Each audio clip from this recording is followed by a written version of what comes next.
Mari kita tundukkan kepala kita datang kepada Tuhan. Kami datang ya Tuhan pada pagi ini di hadapan-Mu. Kami membawa hati kami, membawa hidup kami taruh Bapa di bawah salib Kristus. Sebab Engkaulah Allah kami, Engkaulah Tuhan dan Raja atas hidup kami Bapa. Pada pagi hari ini ya Tuhan, kami bersyukur buat anugerah yang Engkau berikan. Kau membangunkan kami dari tidur kami. Hingga pagi hari ini kami sudah datang memuji Engkau, menyembah Engkau. Oleh karena itu ya Tuhan, Kau ambil alih acara ini ya Bapa. Kau ambil alih hati kami, hidup kami, pikiran kami. Sehingga kami Tuhan bisa menerima firman Tuhan dengan baik dan benar pada pagi hari ini. Kami mau dibaharui, kami mau dikuduskan, dan kami mau dimampukan hanya oleh kuasa Roh Kudus-Mu Tuhan. Oleh karena itu Bapa, beracaralah pada pagi hari ini Tuhan. Lawat setiap anak-anak-Mu yang sudah hadir Bapa di Zoom meeting ini Tuhan.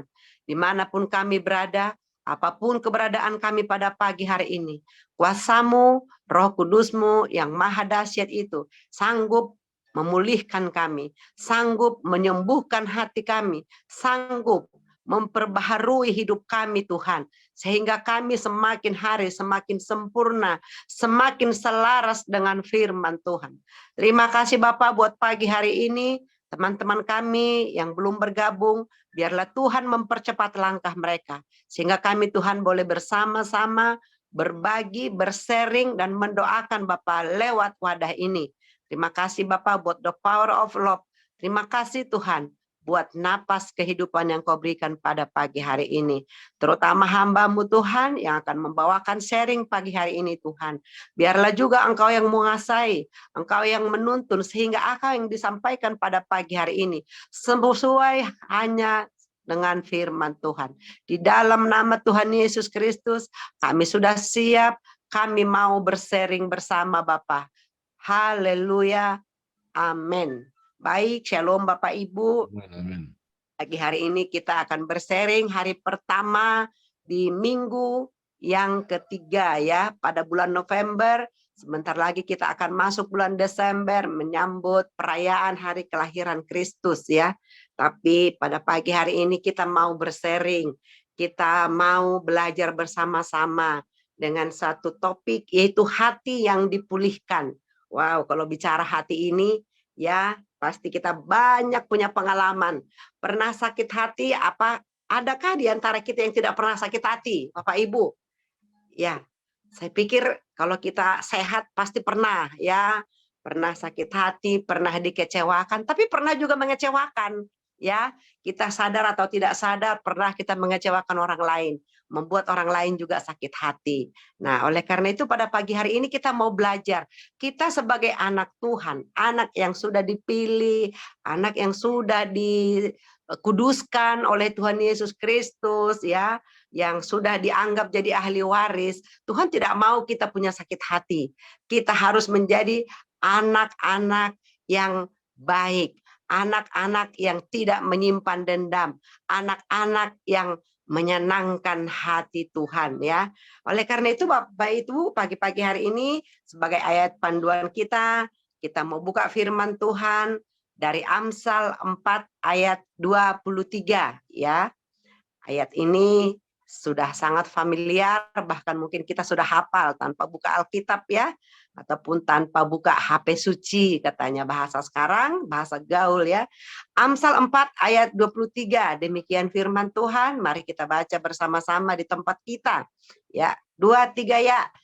Jagalah hatimu dengan segala kewaspadaan, karena dari situlah terpancar kehidupan. Ya, amin ya. Firman ini singkat, supel, tapi mantap gitu ya. Jelas ya. Memang betul. Kalau hati kita lagi sewot ya, kalau bahasa ininya apa ya, sewot itu nggak nyaman atau merasa terganggu ya, maka dari wajah kita kelihatan mutung aja gitu, kayak mikirin, ditekuk aja gitu ya. kenapa ya gitu kan. Orang bisa tahu, oh ini suasana hatinya lagi tidak enak gitu kan. Lagi ada yang dipikirkan gitu.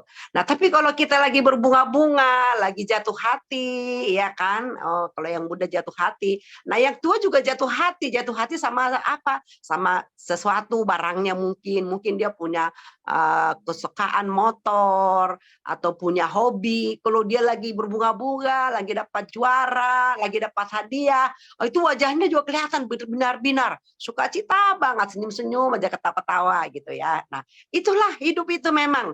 Jadi jelas kata Amsal ini, dari hati kita kelihatan hidup kita, kelihatan wajah kita, apakah lagi sukacita, apakah kita lagi sedih. Saya hari ini bersukacita Bapak Ibu. Kenapa? Karena Tuhan sudah pulihkan kesehatan saya.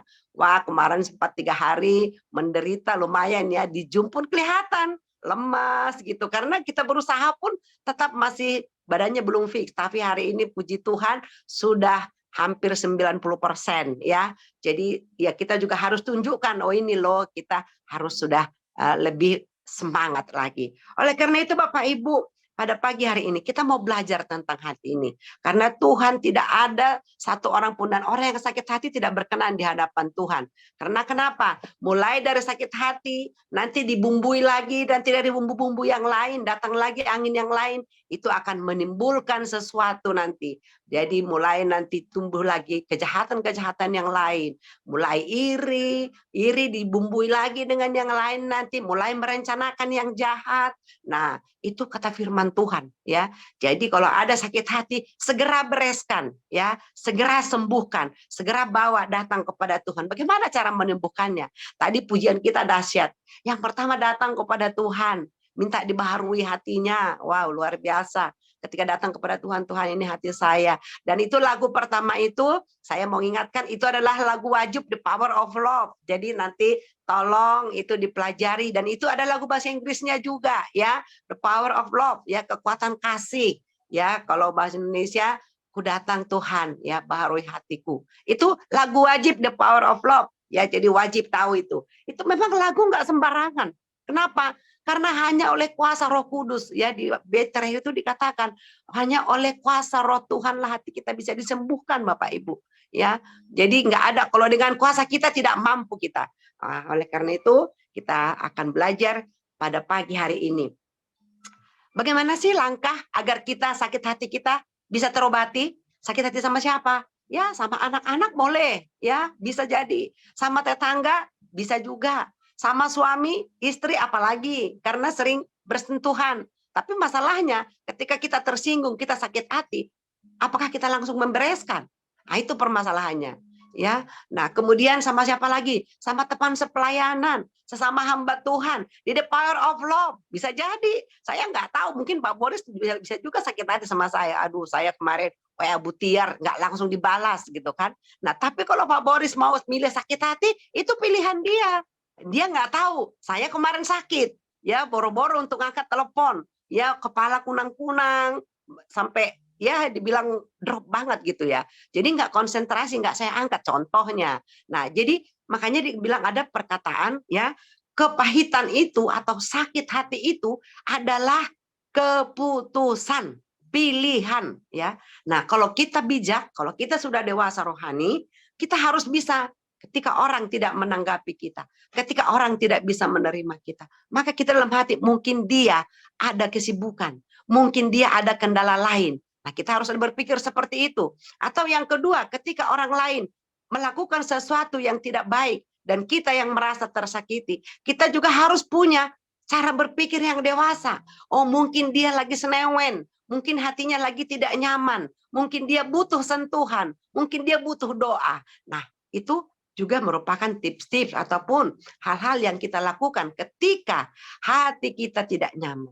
Ketika hati kita belum sembuh, hati kita tersinggung, hati kita tersakiti, ya, Bapak Ibu, di dalam Alkitab, ya, kita belajar ada 3 langkah untuk mengalami pemulihan hati. Ya, yang pertama apa langkah pertama? Yaitu bertobat dari dosa kesombongan dan kepahitan. Ya, tadi sudah saya singgung sedikit ya. Di dalam Ibrani 12 ayat 15 ada firman Tuhan. beginian bunyinya ya. Ibrani 12 ayat 15. Begini bunyinya. Jagalah supaya jangan ada seorang pun menjauhkan diri dari kasih karunia Allah, agar jangan tumbuh akar yang pahit, yang menimbulkan kerusuhan dan yang mencemarkan banyak orang.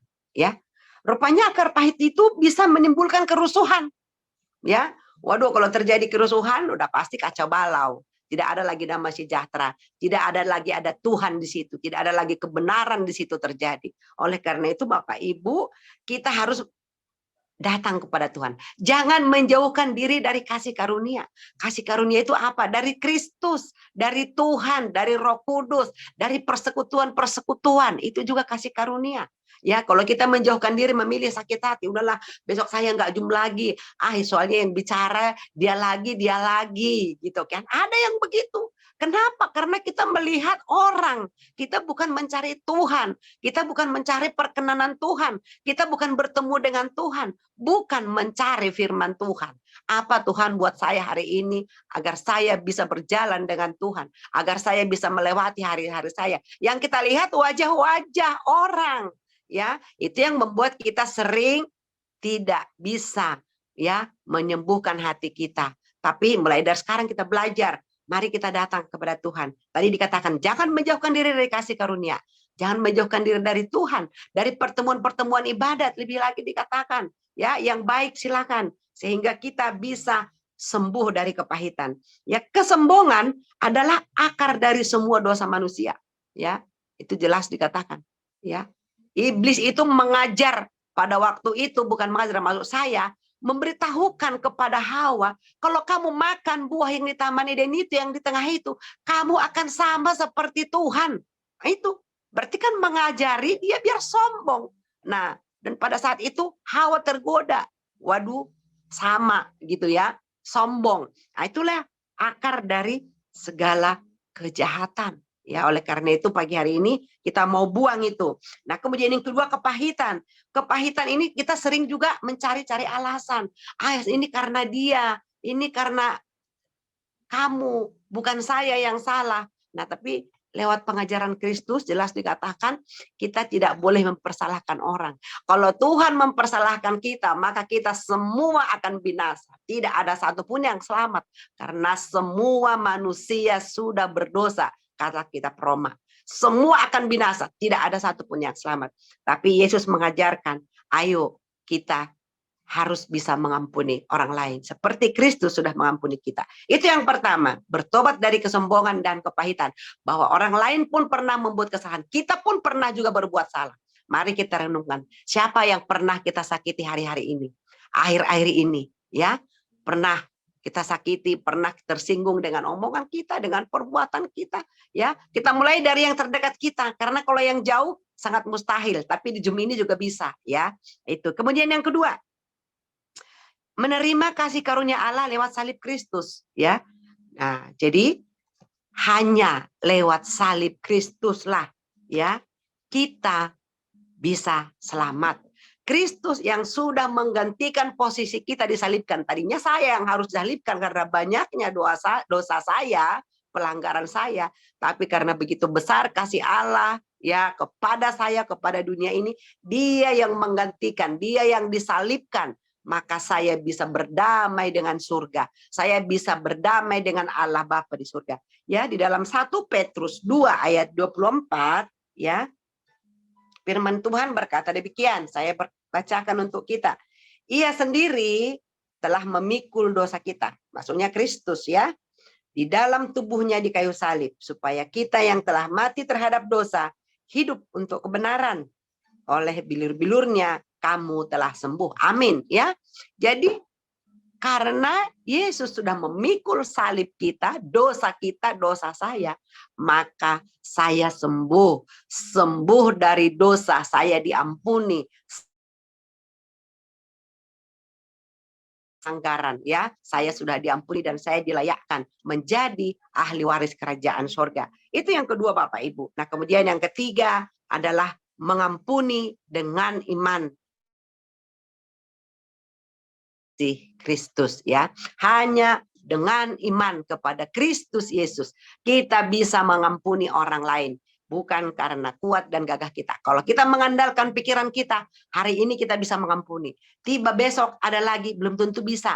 Ya, kenapa? Karena kita berpikir, wah ini lebih parah lagi. Yang kemarin sudah saya maafkan, sekarang tambah lagi. Datang lagi lebih besar, kita akan lebih tidak bisa lagi. Tapi kalau kita beriman kepada Kristus Yesus, kita mengandalkan, kita berguru, kita melihat teladan yang Yesus sudah berikan. Seberapa besar pun dosa kita, seberapa besar pun pelanggaran kita, tapi Yesus sudah ampuni. Yesus sudah selesaikan semua di salib. Itulah yang membuat kita juga dimampukan untuk mengampuni orang lain. Kita bertobat dari segala kesalahan kita dan kita bisa memberikan pengampunan kepada orang lain. Dalam Kolose 3 ayat 13 dan 14 demikian firman Tuhan, saya bacakan. Sabarlah kamu seorang terhadap yang lain dan ampunilah seorang akan yang lain.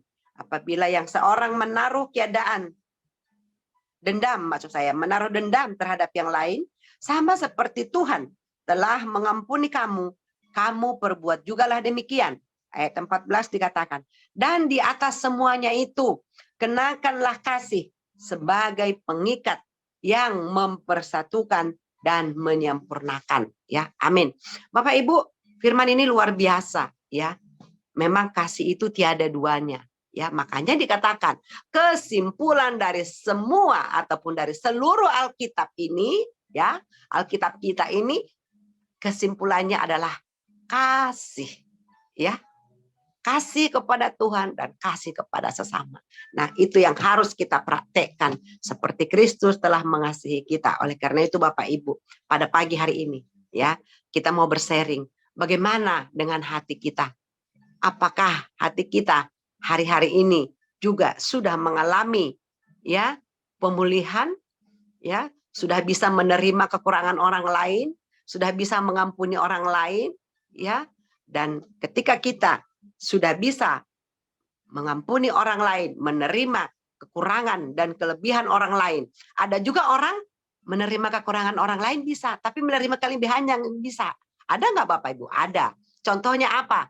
Kalau dilihat temannya berhasil, dia tidak mau mengucapkan selamat, dia enggan. Itu juga tidak bisa, kesombongan juga itu. Tidak bisa menerima kelebihan orang lain, ya. Dia merasa tersaingi, ya. Nah, itu tadi suasana hati tadi. Jadi memang sumber segala itu hati. Mari kita bereskan hati kita pagi hari ini. Kita mau bersharing pagi hari ini. Ini hanya pengantar, refresh, ya. Bagaimana agar kita mempunyai hati yang bisa mengampuni seperti Kristus, ya. Maka kita lihat salib itu yang sudah, ya, menyelamatkan kita, yang mendamaikan kita, ya, yang begitu besar dosa kita, kesalahan kita, hanya kita dan Tuhan yang tahu seberapa besar itu, tapi semua Tuhan sudah selesaikan, Tuhan sudah pulihkan. Maka lakukanlah seperti itu juga buat sesama kita. Tadi di ayat 14 tadi penutup dikatakan apa? Kenakanlah kasih sebagai pengikat yang mempersatukan dan menyempurnakan. Kalau sudah ada kasih, tidak diingat-ingat lagi. Yang kesalahan-kesalahan, kekurangan diselesaikan. Dan itu akan melihat kita sempurna sebagai pengikut Kristus. Dan kemarin juga di sharing sebelumnya, saya katakan, ya, firman Tuhan berkata, bahwa, ya, kasih itu adalah, mengasihi itu adalah salah satu ciri khas pengikut Kristus. Ciri khas anak-anak Tuhan Yesus. Anak-anak kerajaan Allah. Amin. Untuk firman Tuhan pagi hari ini, kita tutup dulu dengan doa, baru nanti kita akan bersharing, ya. Kita berdoa. Terima kasih Tuhan buat pagi hari ini. Engkau hebat, Engkau dahsyat, Engkau luar biasa. Lewat firman-Mu ya Tuhan, Engkau sudah mengingatkan kami bahwa kami Tuhan selalu menjaga hati kami agar kami tetap waspada, agar hati kami tetap berada pada hati yang murni, hati yang benar-benar berserah kepada Tuhan, hati yang mengandalkan Tuhan, dan hati yang benar-benar menyadari bahwa Roh Kudus sudah ada dalam hati kami dan kami di dalam Roh Kudus. Sehingga Tuhan, kami setiap harinya boleh senantiasa berjalan di dalam jalan kebenaran-Mu. Terima kasih Bapa, jika Tuhan sudah mengingatkan kami Tuhan mau bersharing pagi hari ini, kami mau berbagi ya Tuhan, sehingga Tuhan lewat pengalaman-pengalaman hidup kami Bapa, kami juga boleh saling memberkati, saling menguatkan. Terima kasih Bapa, terpujilah Engkau sekarang sampai selama-lamanya. Dalam nama Yesus kami bersyukur dan kami berdoa. Haleluya. Amin ya. Baik, shalom Bapak Ibu. Tadi kita judul perikopnya hati yang dipulihkan. Dan kita mau bersharing maksud saya, apa pengalaman kita tentang hati yang dipulihkan ini. Saya percaya kita punya pengalaman-pengalaman pribadi ya. Ya, bagaimana hati kita dipulihkan, dengan siapa ya. Nah, kita mau boleh saksikan. Mungkin saya mulai dari saya ya. Nah, saya hari-hari ini sedang juga mengalami, katakanlah hati saya terganggu. Kenapa? Ya, saya sudah pernah seringkan bahwa dalam keluarga kami ada sedikit permasalahan tentang dari keluarga saya ya, keluarga ada permasalahan ya, ada saudara kami yang katakan apa ya, kurang puas dengan apa yang disampaikan orang tua kepada kami anak-anaknya ya. Nah, kemudian saya oleh saudara-saudara disuruh untuk boleh menyelesaikan gitu ya. Jadi karena saya bisa bagi waktu, saya disuruh selesaikan gitu ya, tolong difasilitasi seperti itu ya.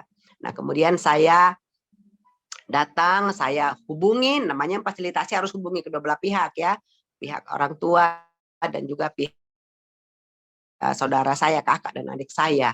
Nah, tapi Bapak Ibu ternyata mereka memilih tidak mau gitu. Nah, dan mereka tetap ngotot dengan apa kondisi mereka. Itu membuat saya cukup terganggu dan itu pergumulan terberat saya sekarang ya. Jadi saya merasa kasihan Iba lihat ibu saya yang sudah tua ya, tapi dia juga harus juga memikirkan keadaan yang kurang baik gitu ya. Nah, kemudian ya saya sedih, dalam doa-doa saya juga sampai hari ini saya berdoa, saya berharap di tahun baru nanti itu tidak terbawa akan dengan selesai dengan caranya Tuhan. Nah, tapi pada keadaan seperti ini kalau ingat sakit hati apa yang mereka lakukan ketika saya memfasilitasi itu, rasanya saya tidak kepengen lagi untuk bicara gitu. Ah, udah gitu kan. Nah, tapi di sisi lain saya berpikir begini, kalau saya tidak selesaikan, kemudian saya dikasih amanat oleh ito-ito saya sama kakak-kakak saya, itu kurang baik juga, jadi pikiran juga gitu. Nah, tapi akhirnya saya memutuskan, oke, saya tetap akan jalan walaupun mereka kurang terima gitu. Dan akhirnya saya hubungin dalam doa-doa saya bilang saya coba hubungi lewat ponakan, saya mencoba. Nah, akhirnya kemarin entah bagaimana saya nggak tahu, tapi saya percaya itu cara Tuhan. Nah, cara Tuhan, kemudian ponakan telepon, dia bilang, dia tanyakan apa kabar, kemudian dia tanya, bagaimana, apa ada rencana pulang nggak? Panggil saya Mak Tua ya, atau Ua. Mak Tua, apa ada rencana pulang tahun baru? Saya bilang, ya harapannya sih pasti ada, ya kan? Tapi semuanya kita serahkan sama Tuhan. Kenapa? Apakah ada kemajuan, perkembangan di sana? Karena memang mereka yang kami suruh di sana memantau gitu ya di kampung. Nah, akhirnya dia bilang ya kelihatannya sih sudah mereda katanya dan sekarang sudah baik. Mereka sudah bertegur sapa dengan orang tua gitu ya. Wah, itu saya luar biasa ya. Kemudian saya juga mencoba lagi telepon mama dan mama bilang, "Iya, saya juga sudah mengampuni mereka." Pertama ya sebagai orang tua mama juga pasti ngotot ya karena menurut dia itu juga dia hak dia gitu kan. Nah, terus saya hubungin mama dan mama bilang, "Ya saya sudah ampuni mereka." Katanya kan, "Benar kamu bilang." Memang ya beberapa kali saya hubungin, saya bilang, "Mama itu keputusan mama, kalau mama sakit hati nanti mama yang menderita." Saya bilang, "Mama nggak bisa tidur, terus sementara itu kan harta dunia itu. Kalau memang mereka mau ambil silakan." Saya bilang gitu. Kami nggak keberatan, biarin. Nah, sekarang tergantung mama. Nah, tapi rupanya mama sudah mengikhlaskan. Dia bilang bukan mengikhlaskan maksudnya mereka berbuat sesuka hati, tapi dia katakan begini, saya ampuni mereka, biar Tuhan yang nanti yang bekerja. Nah, untuk melepaskan itu enggak sesuatu yang mudah Bapak Ibu. Ya, saya tahu itu. susah banget ya. Dia bilang, udah saya sudah reda. Nah, dan ketika itu mereka lepaskan, benar, itu tadi.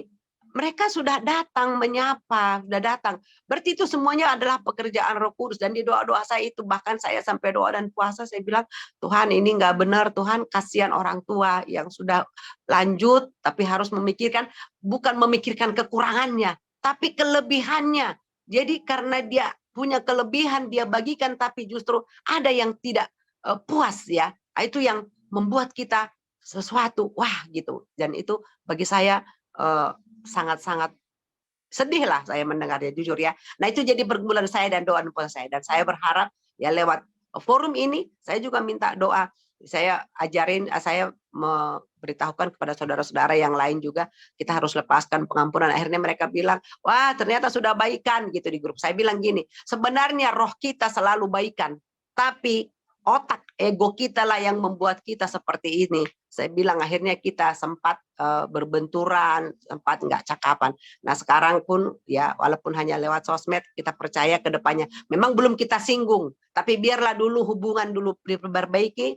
Nah nanti tapi kami percaya satu iman, nanti di tahun baru itu akan terselesaikan. Nah jadi kita mulai dari hati. Ketika kita mulai mengampuni, orang tua bisa mengampuni, mereka datang, mereka bisa bertegur sapa. Dan itu luar biasa ya. Sekali lagi juga saya lewat wadah ini, saya tetap minta didukung dalam doa, di dalam tim doa saya ini sampaikan ya buat Pak Buris dan tim, ya tetap dukung kami, karena ini adalah pergumulan terberat saya sekarang ini. Ya, nah, itu tadi mengenai hati, tapi saya sekarang lega karena orang tua dengan mereka sudah bicara, sudah komunikasi, dan itu semua karena kuasa Roh Kudus. Nah demikian Bapak Ibu, terima kasih buat waktunya. Sekarang saya serahkan kepada kita semua bersharing 5 menit, 5 menit. Saya lebih 5 menit ya. Lebih lah ya dari firman Tuhan ya. Maaf Bapak Ibu ya, 5 menit satu orang. Silakan langsung dibuka mic-nya. Ya, mungkin saya Silakan. duluan, Bu Tiar. Ya, saya silakan. pun punya pengalaman ya, yaitu sakit hati. Itu masalahnya ketidakadilan ya dalam perlakuan rekannya, serta rekan lah, karena rekan sepelayanan. Dan itu berlangsung cukup ya berbulan-bulan. Saya tidak mengalami damai sejahtera, sehingga kalaupun saya ngomong sama orang, teman-teman, pasti itu muncul lagi, terucap lagi hal pengalaman yang pahit tadi, karena menimbulkan ya, kerusuhan ya. Nah, tapi teman saya bilang ini harus dibereskan. Nah, untuk membereskan ini perlu keberanian ya. Jadi hati berkehendak tapi ada rasa ego juga ya. Masa dia yang salah, saya yang datang ya. Tapi Roh Kudus membimbing saya supaya saya membereskan. Karena orang itu sendiri bagi dia nggak ada masalah. Yang masalah di hati saya sebenarnya kan. Nah, lewat doa dan puasa dulu, waktu itu harus begitu dulu saya lakukan. Jadi saya bawa bentuk oleh-oleh lah, saya beli buah, datanglah ke tempat orang itu. Akhirnya sesudah minum kopi sama-sama menceritakan bagaimana hati saya sesungguhnya di hadapan dia, bahwa saya menyimpan sesuatu yang tidak baik terhadap dia. Bahkan perkataan saya pun bisa terucap buat orang lain. Nah, ketika pembebasan ini terjadi, kami saling berangkulan. Nah, terjadi pemulihan. Jadi rupanya perlu diceritakan kepada orangnya, karena orangnya belum tentu tahu. Nah, saya ceritakan yang lebar kenapa saya simpan sakit hati, karena perlakuan yang ketidakadilan dan sebagainya. Ya, pemulihan terjadi, dan sampai hari ini teman yang pernah dengan saya bermasalah itu menjadi sahabat yang baik bagi saya sampai hari ini. Nah, ini luar biasa. Jadi harus diceritakan dulu. Jadi kalau pendam-pendam dalam hati itu tadi menimbulkan akar yang pahit. Nah, dan saya pernah mengalami itu, dan pengalaman ini mahal bagi saya. Sejak itu saya tidak mau simpan apa namanya sakit hati, langsung saya bereskan. Nah, terjadi kelegaan dalam hati saya. Itu satu pengalaman yang saya alami sendiri. Nah, sehingga kalau pengalaman ini saya bagi buat kita supaya kita juga melakukan hal yang sama, sehingga kita diterangi oleh Roh Kudus, sehingga terpancarlah kehidupan melalui hati masing-masing. Tuhan memberkati. Saya akan kembali kepada Ibu Tiara.